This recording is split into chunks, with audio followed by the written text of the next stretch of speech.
Hello, Purpose and Power family.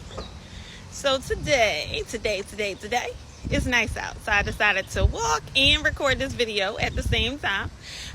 It's been a minute. I feel like I haven't did a recording in the last couple weeks. I kept meaning to, and things kept coming up.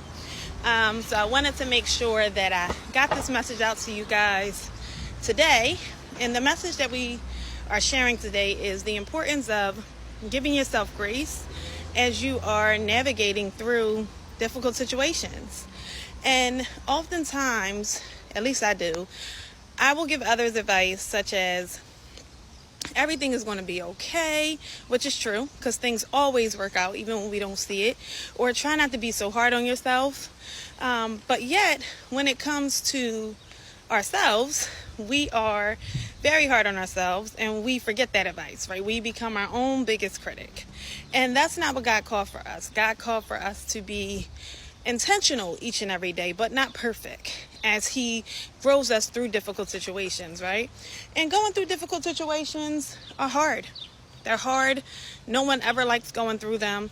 But honestly, that's where your greatest growth comes from sometimes, because you learn how to trust God. You learn how to give yourself grace as He is guiding us through the process.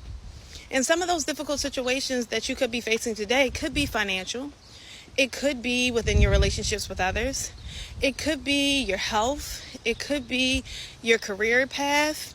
It could be a lot of different things, right? But when we're faced with these difficult situations, we normally handle them from two different mindsets. And I never really looked at it this way until God laid this message on my heart, and I had to do some studying to really understand how it relates to me and how I can share this with others, right?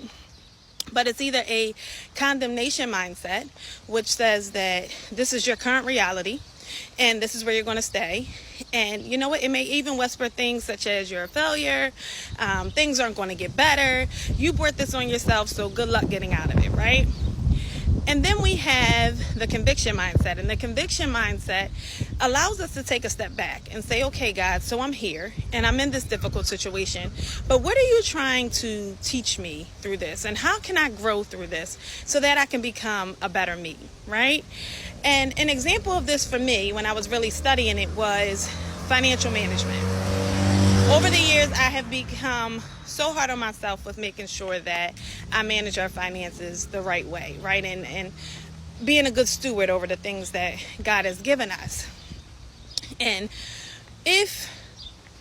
my eye. Sorry, y'all, something got in my eye. At the beginning of every month, I will pull out my bill book, right? And I will go ahead and do the budget for us for the month. But as we all know, unexpected things may come up. They may come up, or I may miscalculate something as things happen. And when that happens, oh my God, I used to be so hard on myself. I would definitely be operating from that condemnation mindset. I would fault myself. I would be like, oh my gosh, how did I miscalculate this? I would go through the transaction history. I'm printing out statements. I'm highlighting, trying to see where I went wrong, because I needed to really figure this out. And I was so upset at myself for, making the mistake. But when I began to operate from more of a conviction mindset when things would come up, then I learned to take a step back and not attack myself and say, okay, so you made this mistake. What is it that God is trying to teach me through this, and how can I do better the next time, right? So conviction allows us to take accountability and say, okay, this happened, but what am I going to do the next time so that it doesn't happen again, right? And holding myself accountable to say, you know what, I want to grow in this, and how can I grow in this to become better, instead of that condemnation mindset, which is pretty much saying, you know what, you brought this on yourself and you're stuck here and it's not going to get any better, which is not true. So if you are going through a difficult situation, please remember to give yourself grace, right? Because none of us gets it right all the time. And all of us are going to go through seasons of learning. And those are the seasons that we become our best selves ever, right?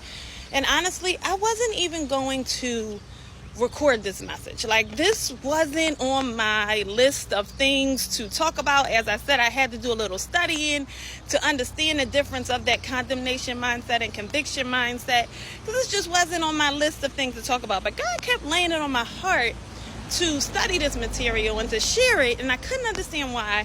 Until I got to the final preparation and we started talking about financial management, right? And then he laid it on my heart to say, you know, part of my purpose, if anyone who doesn't knows, I have been working in the financial industry for many years. I've been blessed to work in the financial industry for many years, and I've gained a lot of knowledge, right? And God told me that, you know, Chris, you understand that it is time for you guys to be the lender and not the borrower. And we're not just talking about money, but we're also talking about knowledge, right? And as we know something, you're supposed to pass it on so that others can become better at it too.